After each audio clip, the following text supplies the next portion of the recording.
attention to that either. I was like, yeah.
together.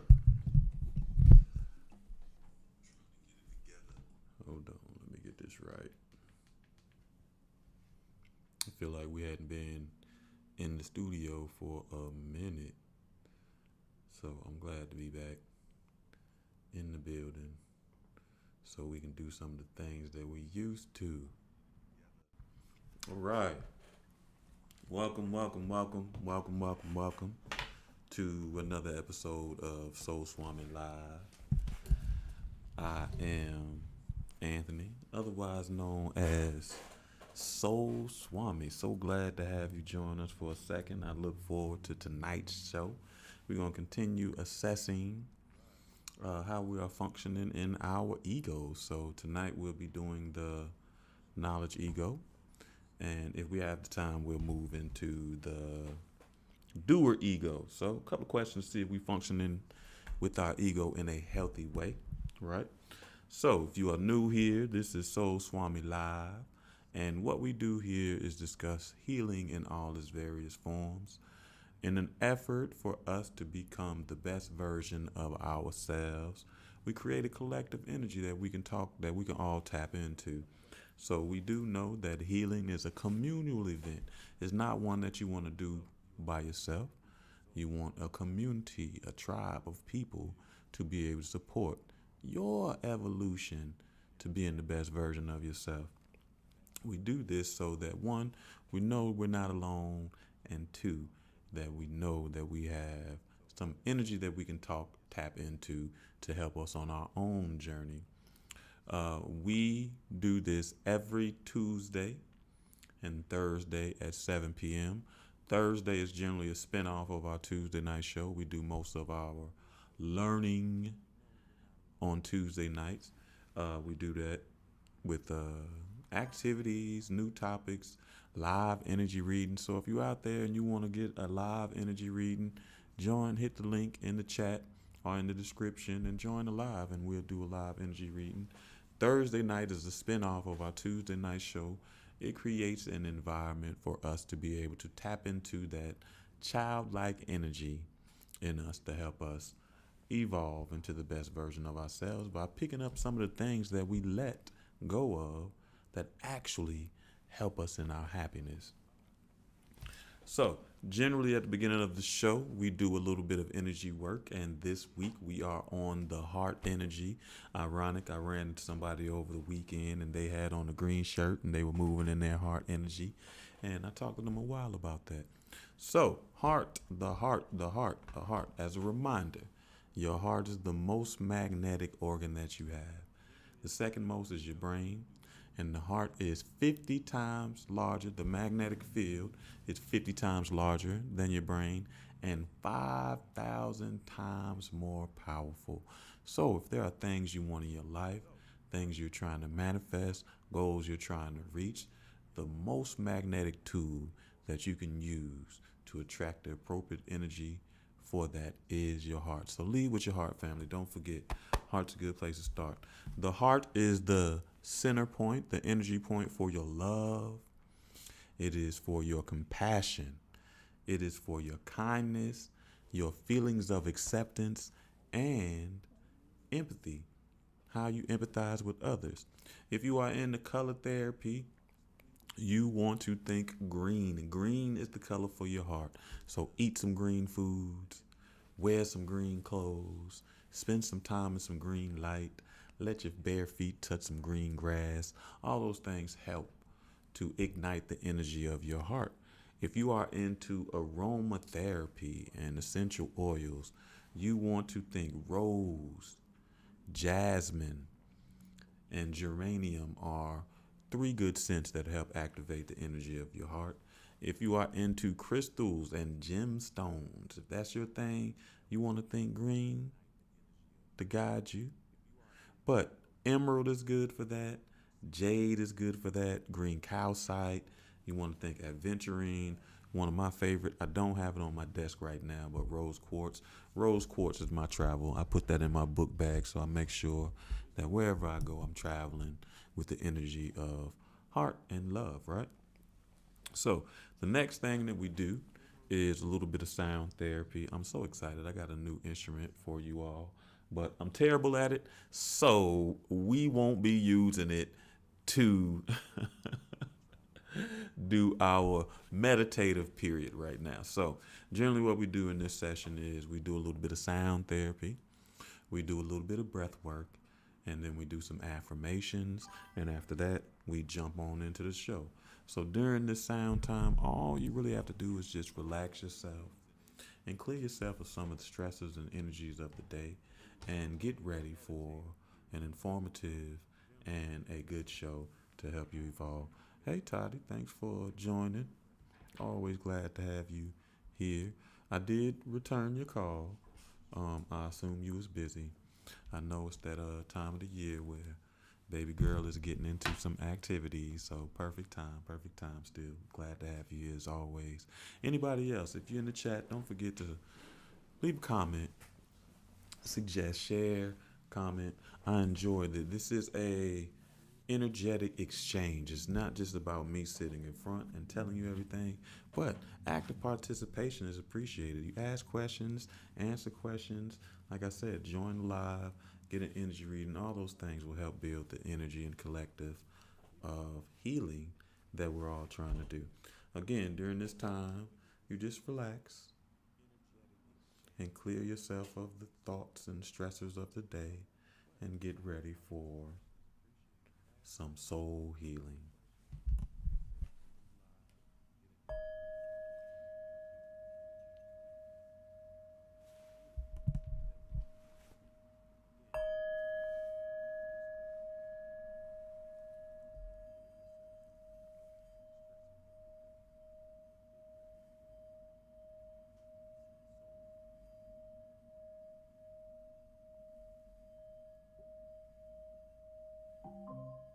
Hmm.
All right, the next thing we'll do is a little bit of breath work. The spirit is calling for 478.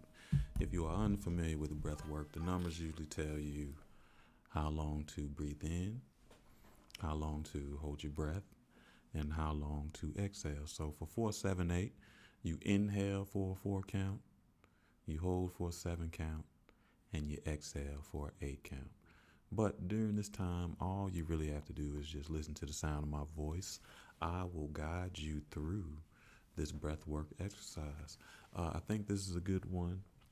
All the breath work is good for resetting your energy and bringing you back to the present so you don't get caught up in your emotions and then your feelings. Again, which feelings are the stories that we tell ourselves about the emotions that we do feel. I'm thinking of 478 partly because of the new instrument that we do have. It really does force me to focus in on my breathing and taking more control of my breathing, which is beneficial for a lot of things that I do, especially keeping calm and emotionally stable. So again, we're doing 478. You inhale for a 4 count, hold for a 7 count, and exhale for an 8 count. and again. I will guide you through this. On the count of three, family, we will start with 4, 7, 8. 1, 2, 3. Breathe in 4, 2, 3, 4.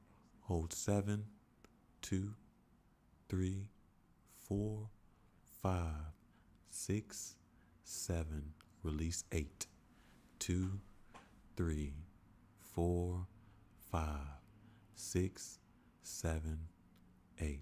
Breathe in 4, 2, 3, 4.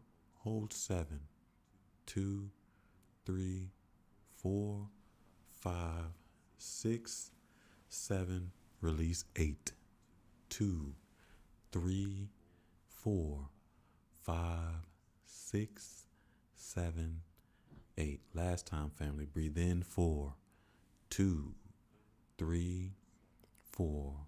Hold 7, 2, 3, 4, 5, 6, 7. Release 8, 2, 3, 4, 5, 6, 7, 8. Next thing we do is affirmations of going. These are things that you can say to affirm your power, your value, and your existence in this world. That you are the most important piece of your life, and affirmations will help remind you of that. So these are things that you can say to help activate the energy of your heart. Again, your most magnetic organ that you do have. And during this time, all you have to do is just repeat after me and incorporate some of these affirmations into your routine, whether it be daily, weekly, or whenever necessary. Use them to help you. All right, family. I love myself and others.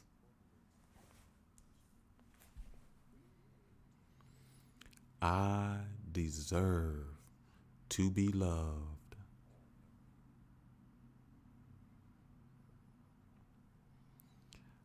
I forgive others easily.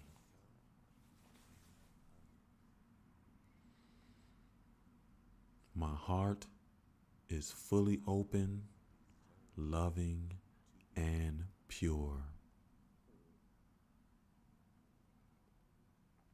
I follow the voice of my heart.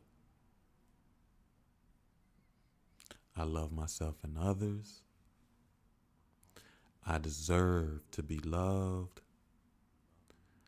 I forgive others easily. My heart is fully open, loving, and pure. And lastly, I follow the voice of my heart. All right, family.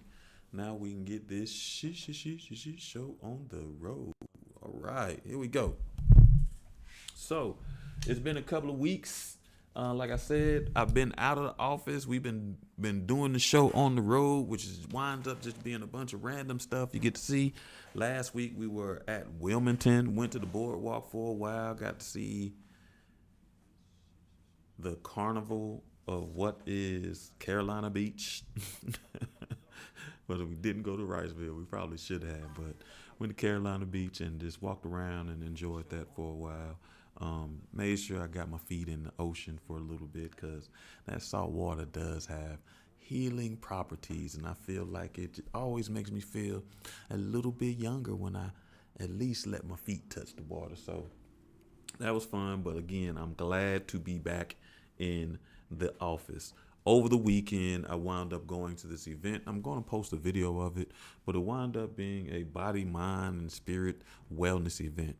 Come to find out, it's actually the first time that they've had it in my area. They normally come to my state, but it's just never in my area. But they said they found a spot in our area to be able to support what they're trying to do. So I almost talked myself out of going to it, but it wound up being a great event. I ran into a friend out there that was doing work, um, and I've known them since middle school, so it's great to see them. Wound up having some good conversations and learning a little bit of information. As a matter of fact, to the point where it inspired me that for the next one, I might myself get me a booth to sit out there. Got a couple of freebies. They had one, it looks like chapstick, but it is not chapstick. The light's too bright for you to see the words. But this is CBD salve. So, like I said, it looks like chapstick, but it's not chapstick. You're supposed to rub it on your arms and aches. They gave me a little lotion when I was out there, and it definitely smelled like Vicks Vapor Rub. So I don't know if it worked. I wasn't really dealing with a lot of any pain issues, because my diet, my exercise, that's been helping me with any type of pain issues, losing weight. But it smelled like it worked. It reminded me of that. I ran into a sister who was making some essential oils, and they gave me this little tiny bottle, but it was a sample. So I didn't even know that they had droppers this small and this size, but wound up being good. I don't know what all is in here, but I definitely smell some lavender, and I don't know what else. I know what that other scent is, and I can't think about it. Eucalyptus. I do, which is interesting. So smell a little eucalyptus, smell a little lavender in there, and that was great. Then I also jumped off the porch. You know, here we do a lot of sound work. So even though we use the little bowl, if you've been here for a while, you know I recently got a set of crystal bowls, but we've always used the crystal bowl. We have rain sticks, we have rain drums, we have tongue drums. I got a bigger one, a 12-inch, then a 6-inch, and what else we have? Rain sticks, um, sound bowls, crystal bowls, ukulele, and now the newest addition. I went up and got on my 3000. So call me Swami, Soul 2000. So I got a little flute. This is actually a drone flute, and I promise you all, I am terrible at playing it. But when I get good, it's going to sound good. So I've actually just been practicing. One, this is the instrument that I was talking about that forces me to pay attention to my breath work, right? So I really do have to work at controlling my breathing, which has been a growing space for me. I had to recognize how often I switch from deep breaths to shallow breathing based on my mood. So I suggest for yourself, start paying attention to your breathing. Start seeing what makes you change your breath pattern as you function throughout the day. So a little bit of frustration, driving, a couple of things make me switch from deep full breaths to shallow breathing, and I pay attention to that. So outside of the breath work, this instrument is forcing me to pay attention to my breath work and learn better breath control. Again, I'm terrible, but I'm going to get better.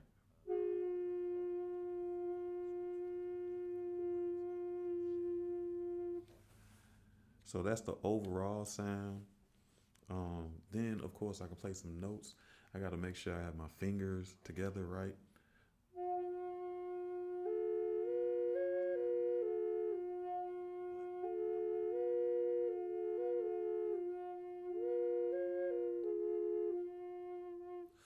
Again, you see, I run out of air so fast. It's almost like I can't even do it for 8 seconds. But it forces me to pay attention to my breath, control how often how much I let out, how much I breathe in. I'm loving the instrument so far. I might get a couple more. This one is in the key of F. So if you know me, I try to get one for every key as long as it makes sense, but at least one for every energetic point or chakra that we deal with.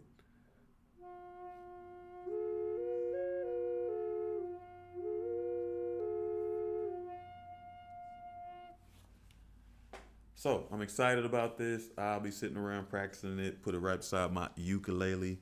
This adventure has been fantastic for me because it has expanded my creativity in ways that I had lost. It allows me to reconnect.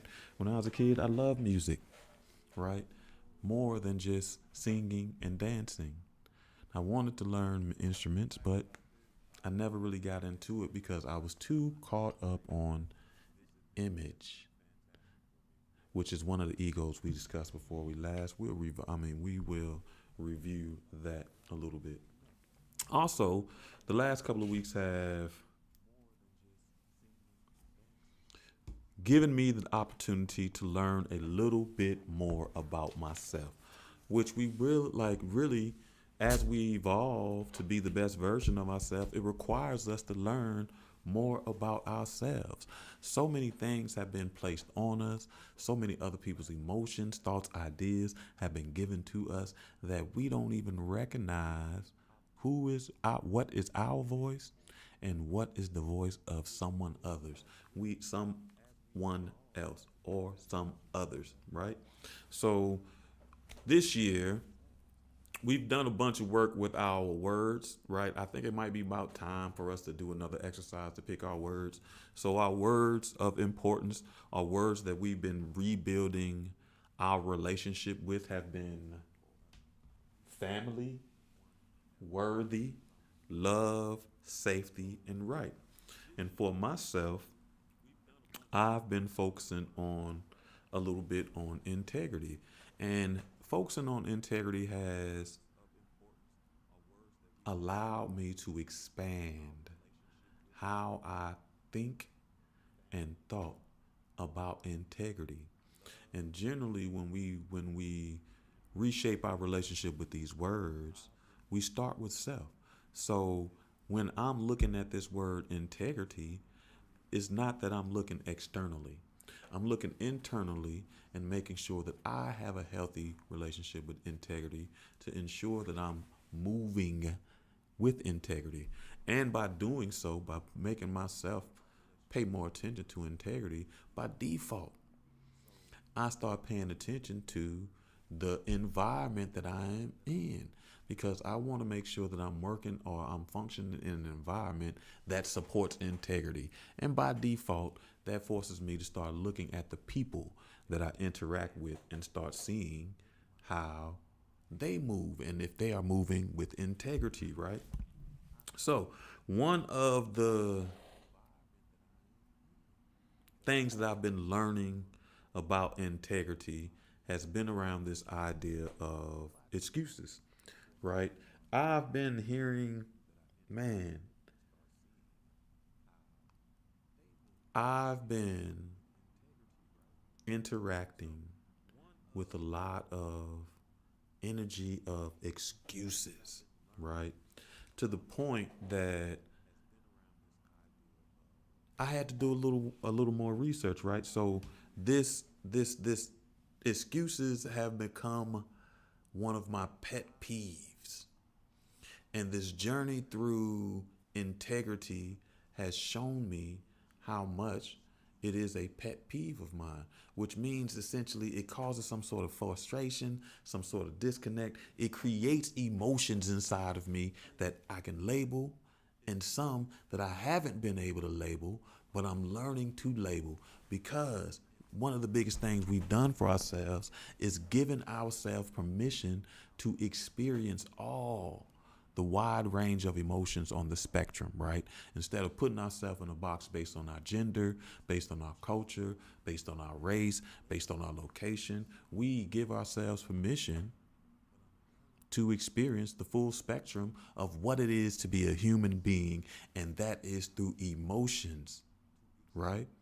So, when we experience the emotions, we make sure that we are careful with our feelings because feelings are the stories that we tell ourselves about those emotions. You'll hear that a lot on this show because separating emotions and feelings and recognizing the power of emotions and the power of feelings is very important to the evolution of yourself, right? So, as this journey into integrity brought into my forces me to look at my relationship for reasons whether they are justified or I deem them as excuses or whatever, however I do, it it really made me start doing a little research.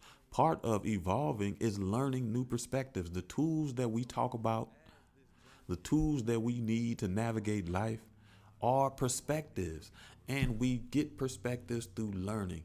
Experience is not the only teacher. Some things we don't want to have to even experience to learn, so we have to study that, right?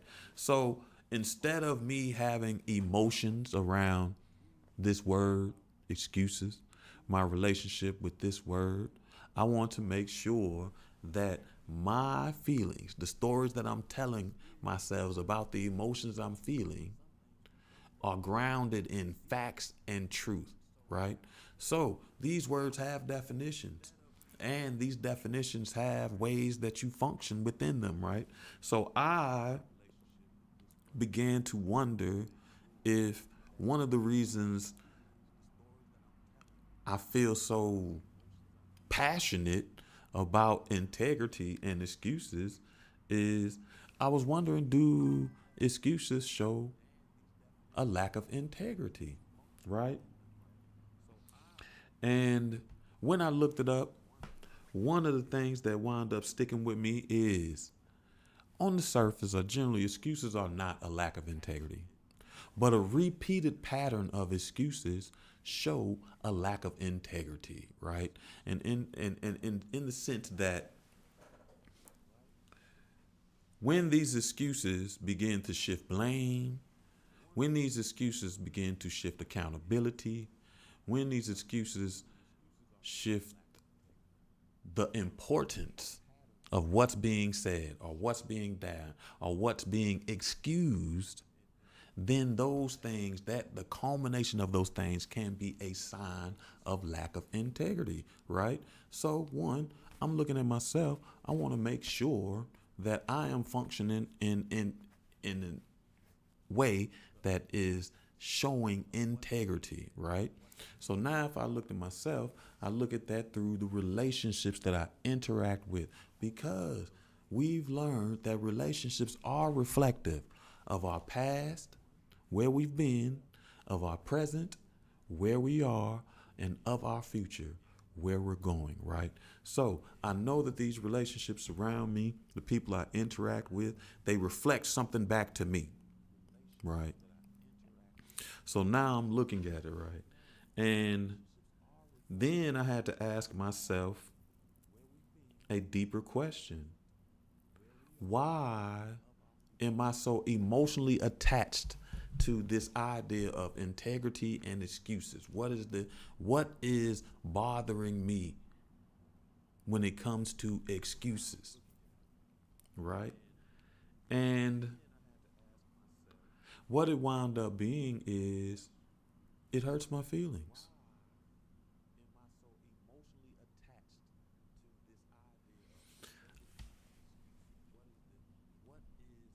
Outside of it hurting my feelings, it creates this dynamic where I think that there's a lack of value or a lack of respect or a lack of both in the interactions that I'm having, right? And I've had a couple of situations that allowed me to really assess this. I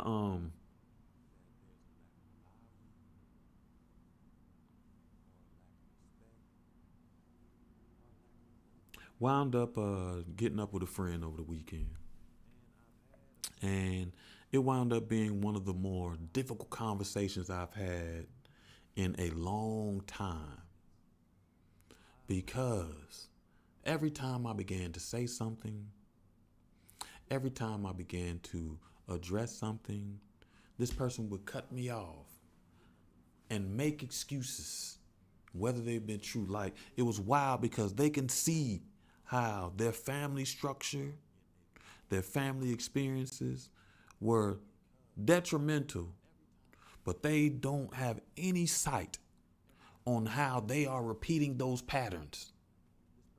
They are literally living the exact same life as someone else. as those same toxic systems that hurt them or traumatize them. Then I've also been having conversations around what's important to me, or what I need and what I value. And sometimes I get a little pushback, right?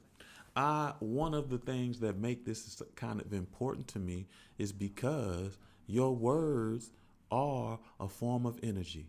One of the things that we've learned when we talked about quantum mechanics is simply that energy cannot be created or destroyed. It can only be transferred. So energy of thought turns into the energy of words, right? So for me, when I share my thoughts, when I share my solutions, when I share my ideas, that is me sharing a piece of myself with you, right? And then if I share what concerns me, and then you give me reasons after reasons after reasons, then they spill into excuses, I don't feel valued. I feel like you didn't see the importance of my words. You didn't see the value in what I was bringing to the table.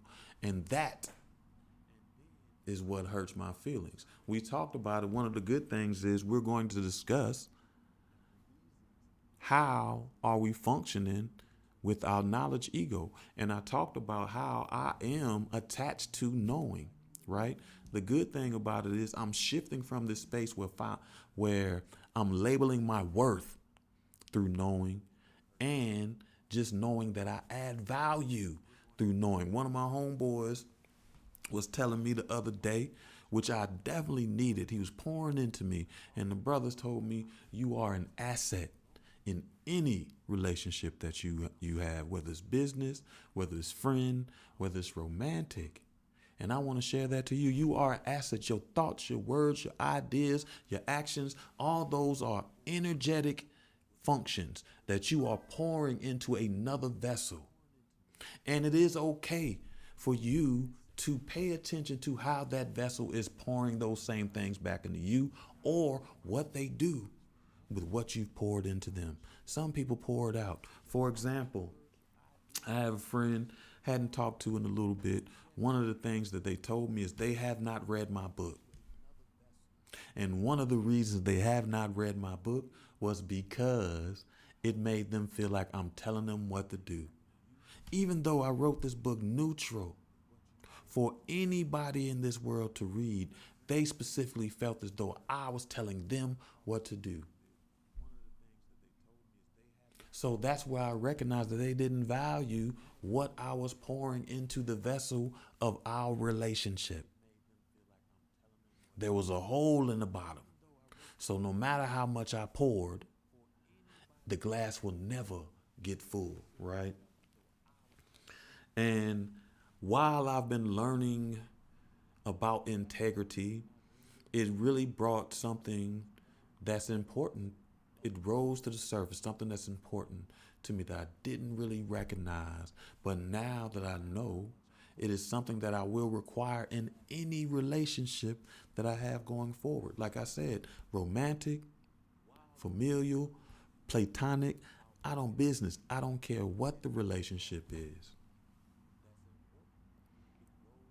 But something that's important and foundational element is being heard. So when I shift that energy of thought to energy of words, the person understands that I'm coming from a place of care and concern, and they receive those words. And not only do they receive these words, create a safe space for me to be heard, but they value what I've said, because they don't just value the words, they value the person who is delivering those words. So when I don't feel heard, I don't feel valued. And one of the ways I show my love is through concern, and that's the use of my voice. So this journey into integrity has shown me what my connection or disconnect is with reasons and excuses. And when I crossed that boundary from a reason to an excuse, and it also showed me that being heard and being valued are just as important as feeling safe in a relationship. As a matter of fact, those are two things that are necessary to make me to create a space where I feel safe. And we've talked about it, how safety has moved to the top of the list. How I lived the majority of my life without requiring a sense of safety. So then when the question came to me, do I feel safe? I was like, I don't feel safe with anyone. Not because people don't create a sense of safety, it's because I did not value it for myself. So learn that being heard and feeling valued are two things that allow me to feel safe, right? Also, something's kind of big that's been going on. I think I've been in a space where I can recognize when other parts of me want to take the lead. We've learned that when we talk about astral projection, it's not some magical thing. Astral projection can easily come from memories and thoughts. We can visit a time and a place where we can smell the smells, hear the sound, feel the feels of that experience, and it can feel real as if we are currently experiencing it now. Some people are trapped in a timeline where they keep reliving their pains or their successes. That is astral projection. So, in that, I recognize there are pieces of myself, depending on the time, place, and time in existence, right? So, I'm recognizing that at this period, this place, and time, a different part of me wants to take the lead, right? And essentially, it is the child version of me that wants to take the lead. What is making me think this is I keep having these situations where it seems as though the universe is talking directly to the child in me. I went to that when I was in Wilmington, it was a work trip where we were having a work meeting. And I had totally forgot that I had told this coworker my Mr. T story, excuse me. Where when I was a kid, I loved Mr. T so much, I cut 2 bald spots on the side of my head and went around pitying the fool. And I promise you, I got whipped so bad for that. But it was a funny story. But my coworker walks up to me and said they saw this Mr. T costume, and I was the first person that they thought of, and they almost got it for me because of how much I love Mr. T. And at first I just kind of laughed it off. I was like, okay, well, that's great, right? Then my cousin posted a picture of me in the 4th grade.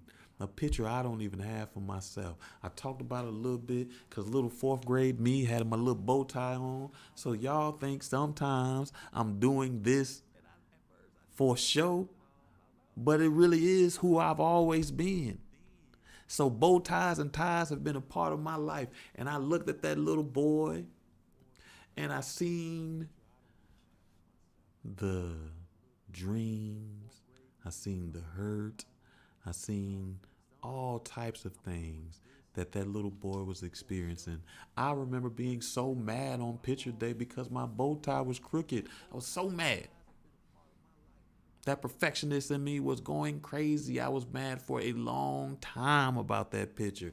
But that picture wound up showing up. I haven't seen it. I can't even tell you the last time I've seen that 4th grade picture. But besides Mr. T, this 4th grade picture, a pattern is starting to emerge, right? So then I listen to Spotify all the time. And one of my favorite genres is reggae. So I listen to reggae music all the time. And out the blue, there was this song, Sorry, by Foxy Brown. I've probably sang it several times on this show. And not Foxy Brown, the rapper, and not Foxy Brown, the actress, but Foxy Brown, the reggae singer, right? And this song, Sorry, I remember I loved Sorry so much. And out the blue, it wound up showing up in my playlist. I listened to that song 15 times. Sorry is all that you can say. Years gone by and still the words don't come easily. I love Sorry. So between Mr. T, my fourth grade picture, and Sorry randomly playing, again, remember, there is no coincidence. It's the synchronicity of life. I'm starting to see a pattern emerge. And then the icing on the cake is my best friend is having a Michael Jackson party later this month. And I'm so excited about it because the only person I love as much as myself was Michael Jackson. When I was a kid, I was the hugest MJ fan. I remember I cried and wanted this. I'm still amazed how children still love MJ. But I never forget when Moonwalker, that movie came out, I begged for it for Christmas. And I love Moonwalker, especially when he turned into the robot. I was a Michael Jackson fan. I loved Michael Jackson. So now I got these four things that's just happening to me, right? And I'm like, yo, this pattern has emerged. What am I supposed to learn? Or what am I supposed to do, right? So what I recognize is it feels as though the kid in me wants to take the lead, right? So why does the kid energy in me want to take the lead? So as I think about this a little bit longer, one thing that kid, that fourth grade kid, had mastered that the adult version of me has not mastered is being alone, right? And it was ironic because a couple of weeks ago I took a spiritual journey, and then I called a friend and they said, you sound different. I wanted to take a trip to see the stars and whatever else. But when I took that spiritual journey, it just left me here to deal with my emotions, right? So one thing that I recognize is that child in me had mastered the art of being alone. Not in the sense that not in the sense that this child didn't want interactions, not in the sense that this child was making it seem as though he's protecting his peace or whatever, just being a loner. But I mastered being alone. And what do I mean mastered being alone? That child was excellent at being in a space to be able to sit in his emotions and process them and think about them and release them. And it's funny because on Monday we talked about it a little bit in my men's group, and one of the brothers said when he started that, it started off as emotional suppression. When I was a child, it did too. But over time, spending that much time alone allowed me, you can't suppress them but so long. You cannot run from yourself. So when these thoughts, feelings, and emotions came to the surface, that child had to deal with them. And now I'm in this space where the kid in me wants to take the lead because it has mastered sitting with its emotions. So I say this, one of the main spaces one of the 7 spaces of healing is a space for solitude. And in solitude, we don't always know what to do or what's going to happen. But that child and master solitude. In that space of solitude, it creates a space for you to sit and process your thoughts, emotions, and feelings. So, and I say this all to you all because we are collective energy. We are connected now, whether it be not necessarily physically, but energetically. And I say this to you so that you'll pay attention and see if there's some synchronicity in your life of another period of you that wants to take the lead? Is it a space for you to sit and be with your emotions so that you can address the feelings and begin to tell yourself new stories? Right? Fantastic. All right, family, let me get just a little bit of water. Then we're going to do our review.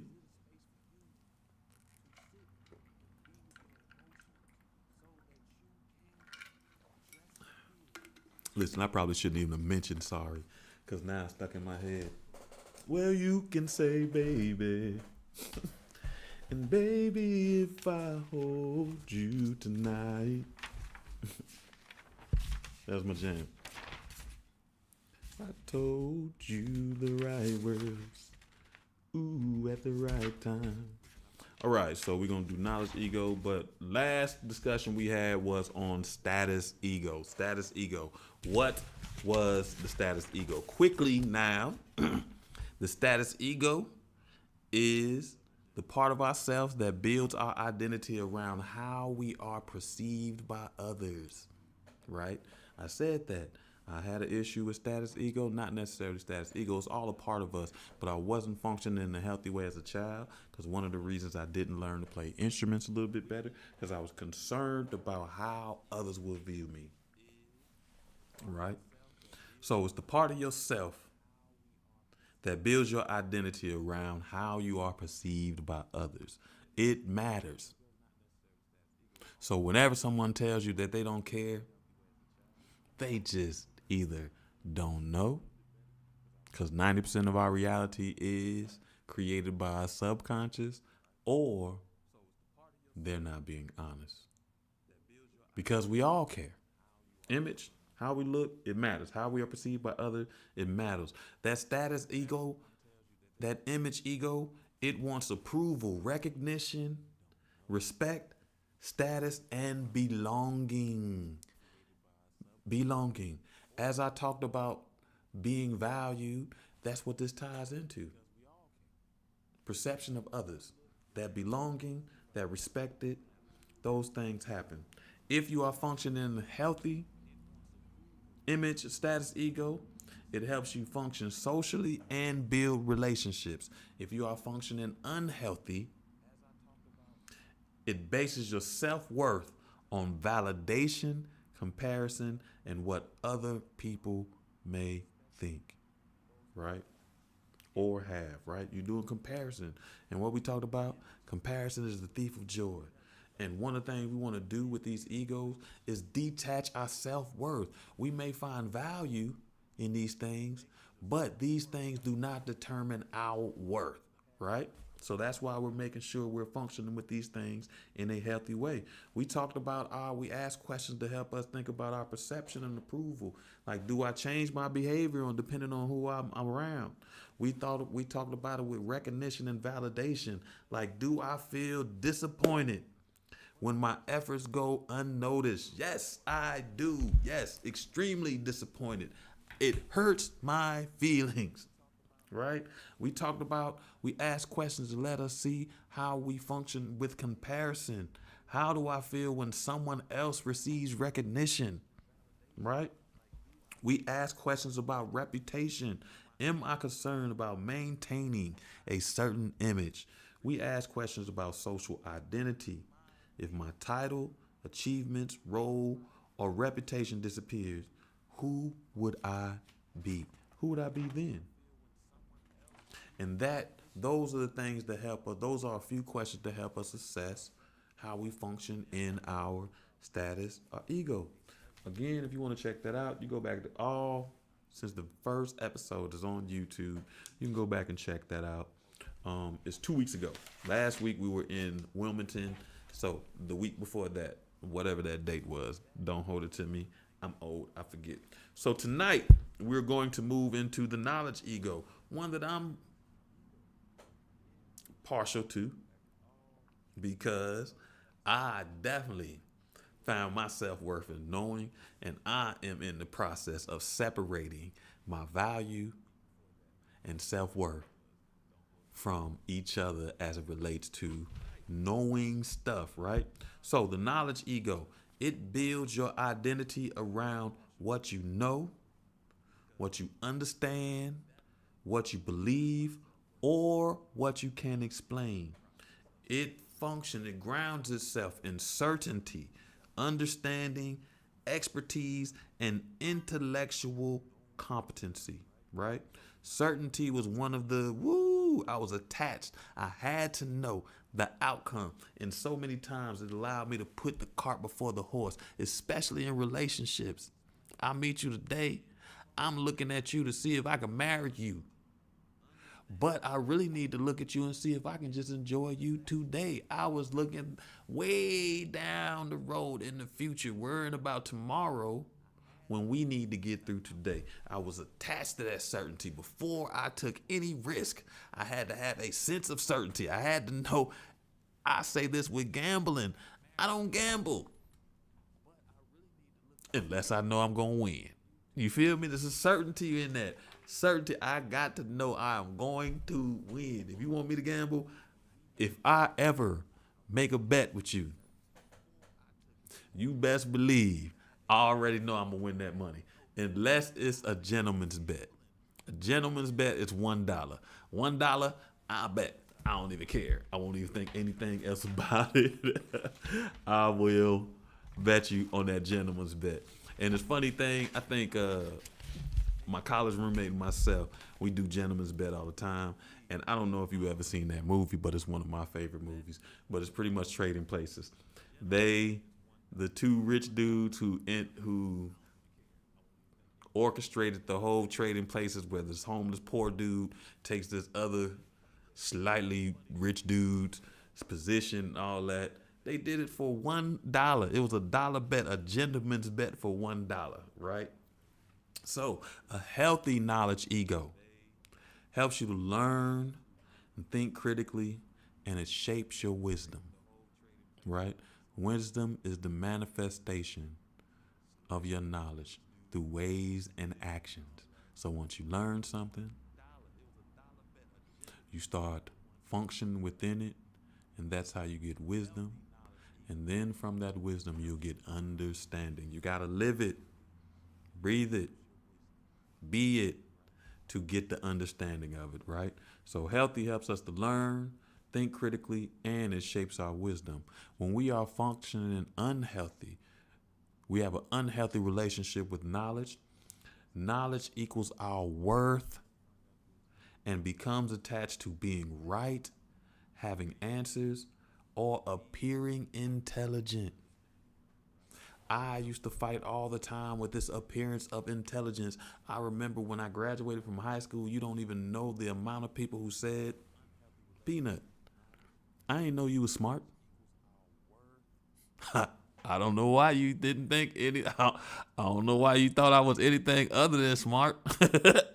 What does that mean? Because I'm out here doing wild things. I'm just a wild boy. Intelligence, you notice I don't get caught. So there's a certain level of intelligence that has to come into play, right?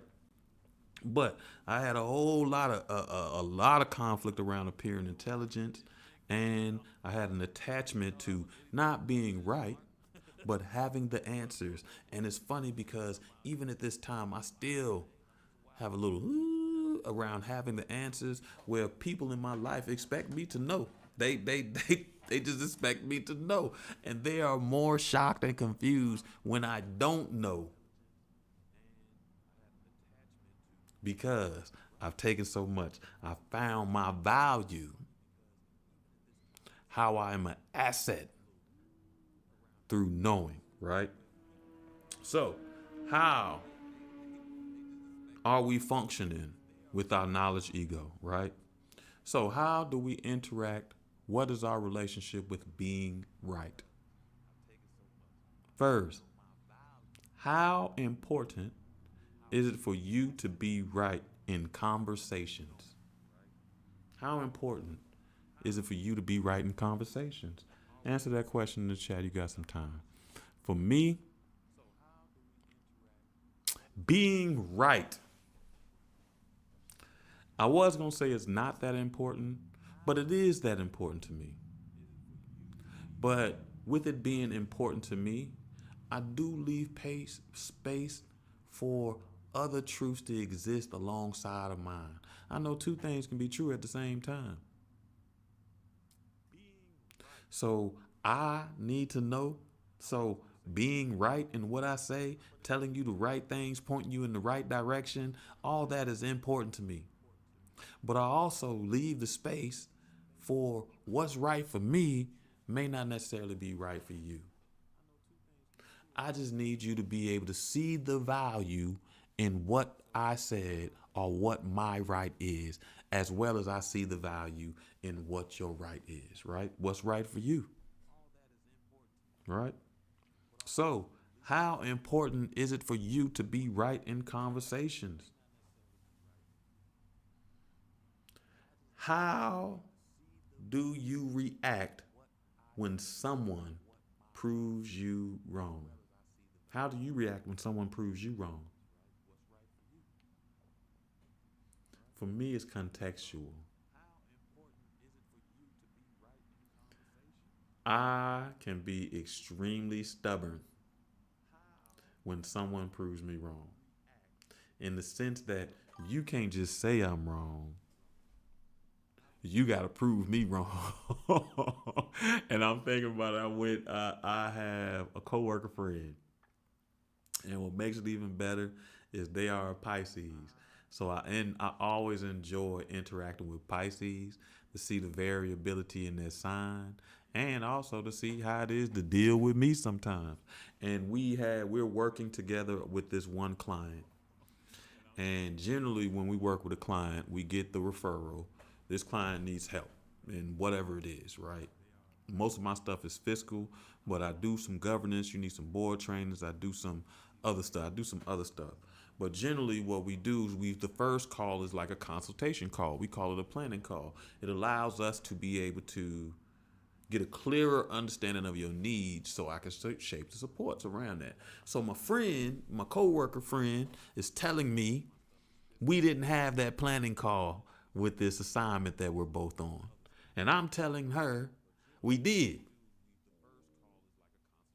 Now, the only thing she's doing is saying we didn't have it.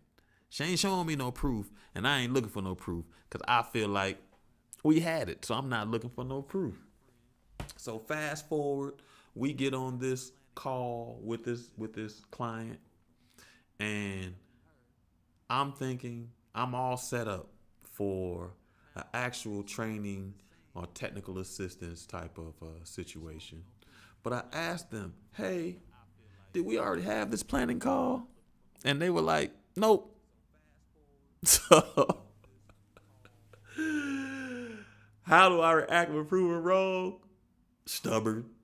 But afterwards, when I was proven wrong, I definitely did apologize to my coworker friend. I'm like, I guess you was right. You was trying to help me out, but I was being stubborn.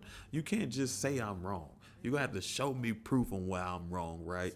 And she's a smart person where she doesn't try to apply pressure. I have a tendency to apply pressure. If I'm proving you wrong, I'll apply a little pressure. That's just me. I'm under pressure. I'm a pressure type guy. You know what I mean? I used to think I was a 4-quarter baller. Me and pressure has a very interesting relationship. So I'll apply it because I apply it to myself. So how do you react when someone proves you wrong?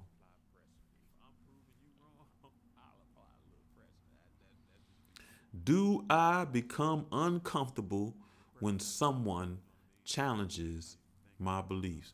Do you become uncomfortable when someone challenges your beliefs? Um, Let me know in the chat. Don't be afraid. Talk it up with me, family. So, in a moment of transparency, I would have to say there is a certain level of uncomfort or uncomfortability. You know, we make up words here, but at some point, none of these words existed, so they're all made up. I do feel a level of uncomfort when someone challenges my beliefs, right? So this isn't in a sense where I feel personally attacked, it winds up showing up where um, conflict always makes me a little uncomfortable, period. So whether they're right and I'm wrong, or I'm right and they're wrong, it really doesn't matter, right? It just creates a certain level of uncomfort or uncomfortability or discomfort because we're not seeing eye to eye. Stability for me is seeing eye to eye, right? Being able to understand and receive, or us being on the same page, that feels safe and stable. We see things the same way. When it comes to us not seeing things the same way, it does create a little bit of some kind of feelings of discomfort, right? The good thing is, I do try to my best to be able to communicate. So at some point, whether we agree or agree to disagree, we still see the value in each other's viewpoint, right? Then another way that it becomes uncomfortable, because some people who challenge your beliefs have no grounds to challenge your belief. They don't have an understanding. They don't have the knowledge. They haven't done the work to even have a clue on what your understanding is, right? So when I tell people energy cannot be created or destroyed, it can only be transferred, they understand that. But then when I tell them I lay hands and do Reiki to help people heal, move the energy of pain and dis-ease, they don't understand that. But that is just a living proof example of how energy cannot be created or destroyed, only transferred. And sometimes we need help with transferring that. So for me, when someone challenges my belief, it does create a certain level of discomfort. Tyler, what do you mean yes and no? What does that mean? Can you explain it? It may be difficult to explain. A lot of times our questions here are simple, but the answers are very complex. It may be difficult to explain, right?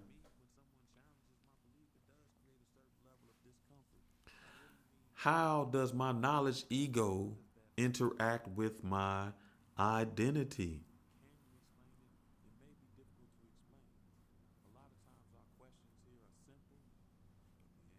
How much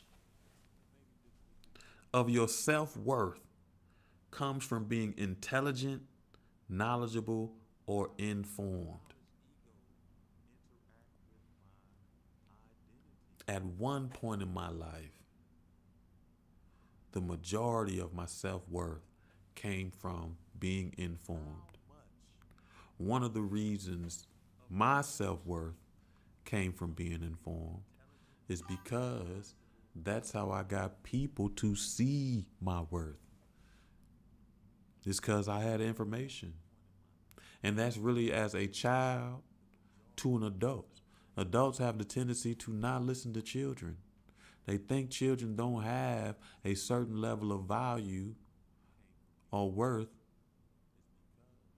because they don't know. So then when you start knowing things, adults have to respect and see your worth. Now, it is not that easy or that simple. But at one point in my life, a lot of my self-worth has been attached to being intelligent, knowledgeable, or informed. Literally in school, one of the reasons I didn't get suspended way more often than I should have is because I had good grades. I had knowledge. And when you bad and have good grades, they'll try to work with you. When you're bad with bad grades, they're going to expel you. So I learned that knowing, intelligent, knowledgeable can help me navigate some of these systems that I did not put in place. I just have to function within. I think that is good. With the when someone challenges your beliefs, I 100% agree with that. You don't feel it personally attacked, but it depends on how they challenge you.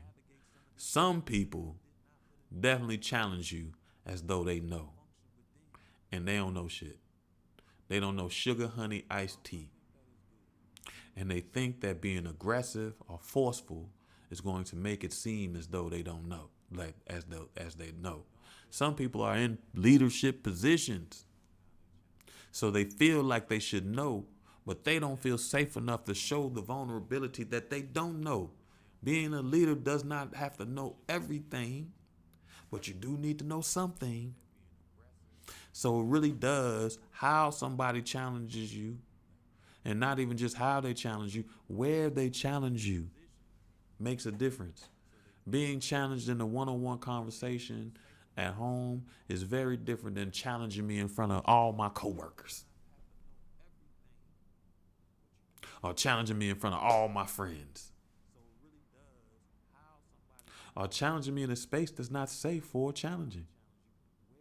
So I 100% agree. It does. It's not a personal attack, but it does make a difference on how they challenge you, and I'll add to it what they are challenging you about, right? Next, with your knowledge ego and how it functions, do you see yourself as the expert, the teacher, or the one who understands? Do you see yourself as an expert, teacher, or the one who understands? I've never really seen myself as an expert, which is funny because there are some things in my life that I am an expert on. And it took me a long time to be able to say that I'm an expert. I feel uncomfortable when people look at me as an expert. So, for example, I've been working with children and families for longer than I haven't at this point. And technically, I've done my 13 years. 13th letter of the alphabet is M. So I've mastered certain things. I've gone to school and got a master to support that I've mastered these things in my career. So technically, I am an expert when it comes to children and families, but I don't feel like that. I don't want people to look at me as an expert. Just look at me as a human being who knows a couple other things. As it relates to this healing and Reiki and all of this stuff, it was very difficult for me to see myself as an expert as it relates to this healing because I'm learning so much. When my homeboy had to tell me you was a master before you even got to lesson one, I went and got my master's first. So I don't need anyone else's authority to tell me that I'm an expert. I just have to allow myself to see that I am an expert. So that expert one, it still creates a certain level of discomfort in me. I'm still working on my relationship with being seen as an expert and allowing myself to profess that I am an expert in certain things, right? A teacher, I definitely do. I say I'm a scientist by nature and a teacher by heart. Many of the things that each one teach one, many of the things that I've learned have come from this perspective as you learn it so that you can share it. We do this show and I sit in a space of a teacher. Even though I open the pathways for you all to teach me as well because it's a shared experience. But I do sit in this space of teacher. I've literally had the title of teacher. So I've identified as a teacher plenty of times. My identity around knowing allows me to be a teacher. I went and got classes to help me become a better teacher, right? And the one who understands to a fault.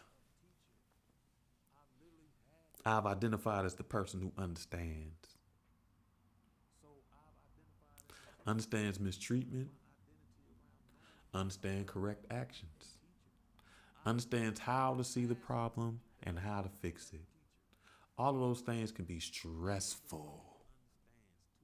But I used to attach my self-worth to being able to answer these questions, knowing these things. So do you see yourself as the expert, the teacher, or the one who understands? If you didn't know the answer,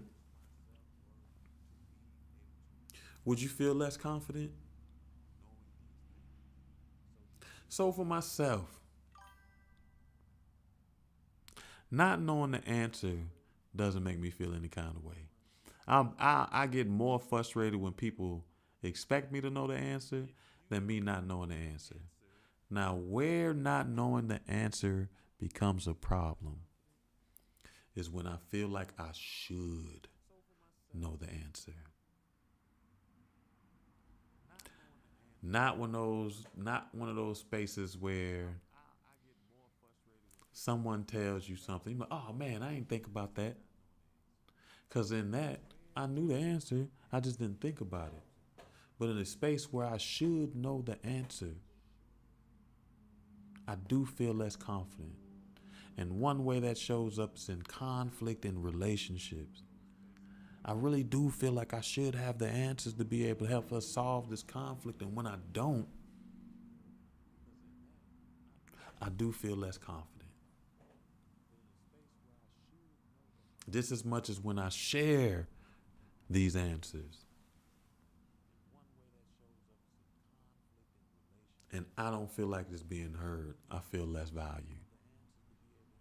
So my confidence when it comes to not knowing specifically sits around this idea of when I should know. What about you? If you didn't know the answer, would you feel less confident?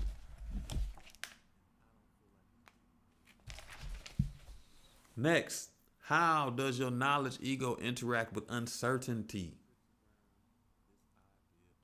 How comfortable are you saying, I don't know? And do you become anxious when things are ambiguous or uncertain? I'm very comfortable with saying I don't know. I'll say that in a heartbeat. Hell, sometimes I use I don't know to manipulate people. I don't want you to answer me the question, so I'll be like, I don't know. If I think it's going to be a follow-up question, I'll be like, I don't know. That is one of the reasons why people in high school be like, I didn't know you were smart. They ask me certain questions, I'm like, I don't know. And I knew the answer. I just didn't want to be seen as a nerd. You know all the answers. Now I'm proud to be a nerd. So I had no issue with saying I don't know. What about you? Do you have any issues with saying I don't know? Now, do I become anxious when things are ambiguous or uncertain? Yes. Extremely anxious, especially around uncertainty. One of the areas I've had to grow and still am growing in is being comfortable with not knowing, not having to have the answers or all the answers before I make a decision, not having to know if we're going to be married forever before I ask someone, will you marry me? Not having to know, is this business going to be successful before I invest into that business? If it's not clear and if it's uncertain, I do feel some anxiety. The best thing about it is I will make efforts to communicate that. And depending on the responses, that can alleviate some of that anxiety. But for sure, ambiguous or uncertain makes me feel anxious. What about you? How do you interact with uncertainty? Does it make you feel anxious? What about when things are ambiguous? Do you need clarity or certainty to allow you to feel calm, stable, secure, and present?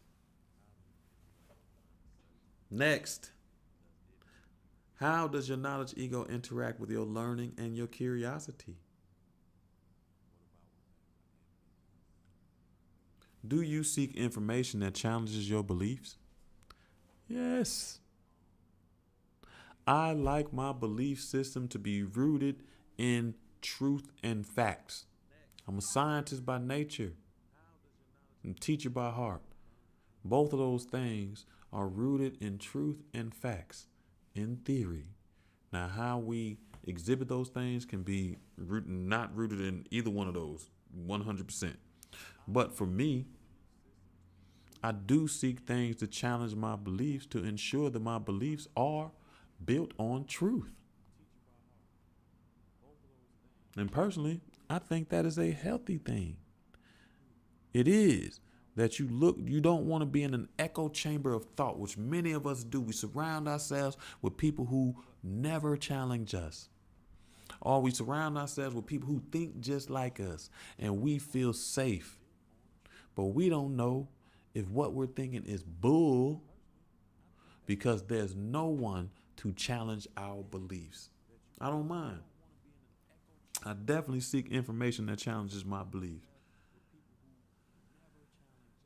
Do you feel threatened by people who know more than you? No. I admire it. I have a friend that I still swear she is the smartest person I know. She knew everything about everything. And I know a lot of things about a lot of things, but she knew everything about everything to the point where she even won Who Wants to Be a Millionaire Tournament of Champions because she knows so much. So when someone knows more than me, I don't feel threatened. I feel curious. I want to learn a little bit from them, especially if their energy resonates with me, and especially if they're humble and willing to share. If somebody knows more than me, I like that. I don't like to be the smartest person in the room. I don't mind being the smartest person in the room. I just need to know there's some other smart people in that room. You know what I mean? But if somebody knows more than me, I don't feel no kind of way except curious. How about you? How do you feel do you feel threatened when someone knows more than you? Two last questions, family. How does our knowledge ego function in comparison?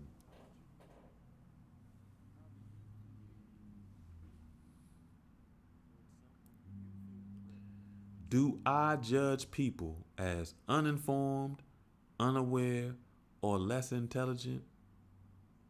Yes. The school system, going through schooling, the institution of education, forces you to start looking at people as less intelligent. They separate you by intelligence. Those who they deem less intelligent, they put them in one set on one track. Those that they think is average intelligent, they put them in Gen Pop. And those that they think are higher intelligent, they put them in AP classes, honor classes, or anything like that. So it forces us to look at people as less intelligent than us. All those nerds in those classes, they thought they were smarter than you. And all the people in Gen Pop and the other track, they thought the nerds were smarter than them.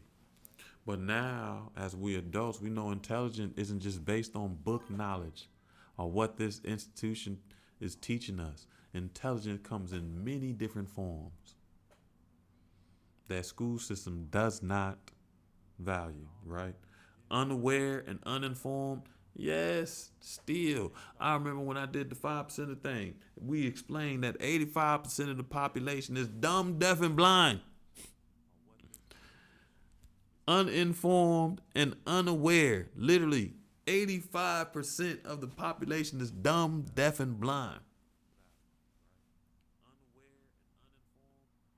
It immediately teaches us that. This winds up coming up when we talked about moral and spirituality.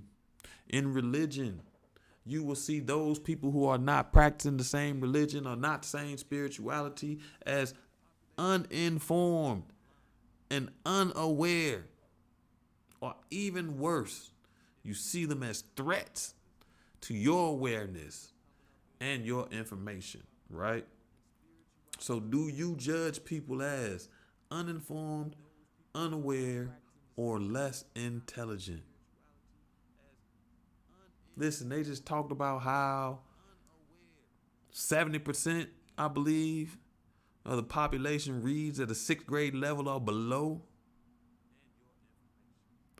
What are you, if you read at a 10th grade level, what are you thinking about those people who read at a sixth grade level? What are your thoughts when they tell you the majority of the people can't even read a high school level book and understand it? We are socialized at separating people by intelligence to the point that we think that people with money have the most intelligence, which is not true at all. Some of the smartest people that we know have no money at all. I've gotten the best advice from people with not a dime to spare, right? Lastly, do you become frustrated when others don't get it?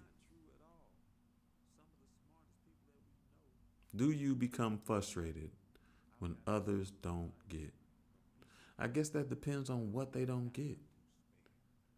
If they don't get something that they should, that I feel like they should, I can get a little bit frustrated.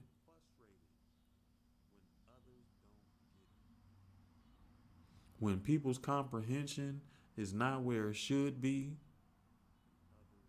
they can't comprehend the words that they read very well. They definitely not gonna comprehend the words that are being spoken to them very well. And it definitely can create a certain level of frustration, especially when you try and, oh no, it's all good. Don't be sorry. I appreciate you. Well, maybe you can answer the last question. Do you get frustrated when others don't get it? Do you get frustrated when others don't get it? I get slightly frustrated. Like I said, especially when they should know.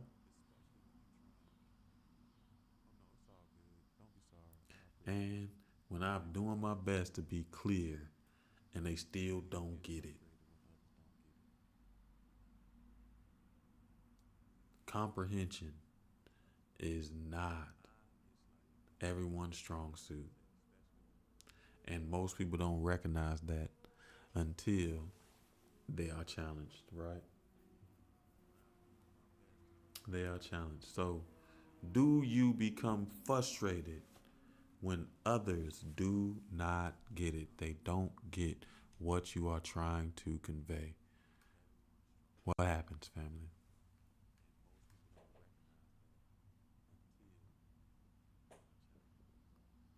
Right? That's a good question. Do you become frustrated? Lastly, something I want you to think about, and you can share with the family if you do, is if you didn't have all the knowledge that you do, who would you be?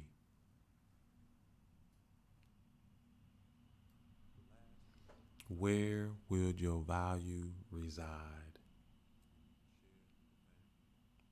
Where would you find your sense of self worth if you didn't know as much as you know? And in that knowing, include experiences. If you didn't experience as much as you had experienced, who would you be? These questions really help us to be able to assess where we are, and they really help us to be able to formulate words to be able to profess where we want to go what we want to be able to clearly explain some of the things that we don't like, that we do like, or we're looking for, like that idea of safety that we talked about a little bit earlier. You say you want to feel safe, but what does that mean? I told one of the brothers in the men's group something that I'm learning about asking for new experiences is being clear. He told us a story where he picked up a stranger, hadn't picked up a stranger in a minute, and when he did, the stranger got in his car smelling straight like butt. butt, straight like fresh butt. And I was telling him, man, I'm learning that even in happenstance, those things that seem coincidental, we have to be clear in being able to convey what we actually want. So now I know my brother was thinking about doing something he hasn't done. He was thinking from a good heart space to pick somebody up who needed support. But he did not know that he needed to ask to also say, I hope they don't smell like bottom. So, family, I hope we gave you a couple of questions that you can help you assess your relationship with knowledge and if you are functioning in a healthy way with your knowledge ego. Next week, we will move into, I'm in town this whole month, so woo, woo, woo, woo. We'll definitely be wrapping this up and moving into something different. I know what we're going to do next. Next, we're going to wind up doing declarations over our life, some of the vows and declarations that we've done over our life. So think about your relationship with knowledge ego. Think about what your relationship with doing and getting things done, and be prepared to join us next Tuesday as we assess our relationship with doing. Thursday, we'll continue connecting to that childlike energy in us. We will be working on our Iron Man puzzle, 3D puzzle. And I finally figured out something that's so great, I can't wait to tell y'all. I was so stuck the last time we was doing that puzzle that I didn't even realize I was missing an important part. Or one part that I thought was something, it was not that, right, at all. It was not for that at all. So I hope to see you here Thursday as we continue some discussions. You can come and join us and talk about what you've learned about yourself as it relates to your relationship of knowledge, or just enjoying the conversation as we work on building us a puzzle. Again, to reconnect to the childlike energy in us.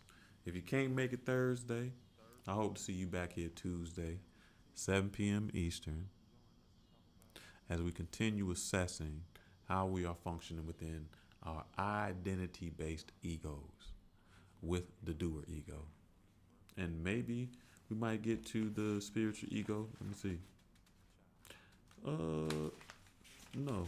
We might get into, what are we doing? The doer ego? Doer ego?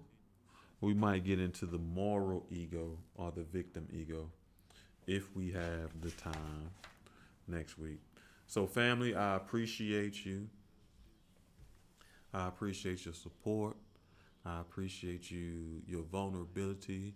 I appreciate you joining to be able to help create this safe space for all. When you feel comfortable or confident enough, do not forget you can always join the live and have an energy reading for yourself. If not, just you being here, your presence is powerful enough because you help build this community. And for that, I say thank you. And with that, I will say peace to you, family.